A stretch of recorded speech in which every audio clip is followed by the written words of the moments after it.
The goal of this exercise is to improve caricaturing skill and overall drawing skill.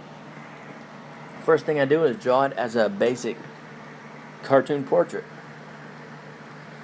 I look for the shapes, I draw it as a cartoon portrait. Then I look for what I can exaggerate. Look for the head shape.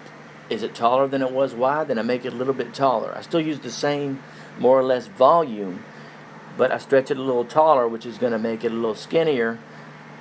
And then I look for those exaggerations. You see his lips are kind of off. His mouth is off center, so I exaggerated that. His ears are big. I'm looking for the little shapes and things to exaggerate. And then I push it one more time. I make it even taller and even skinnier.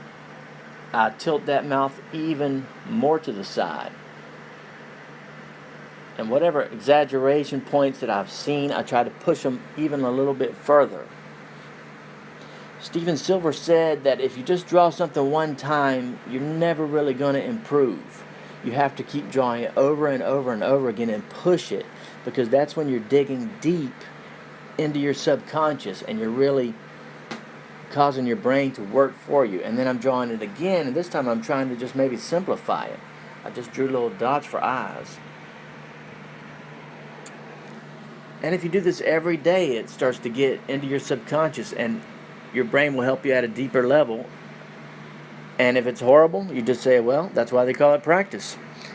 And you move on to the next drawing. But doing it every single day is the best way to do it, and the best way to grow and get better each time.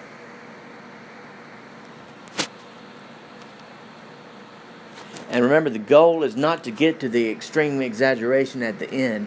The goal is to improve your overall drawing skill, so that drawing each phase of exaggeration really helps.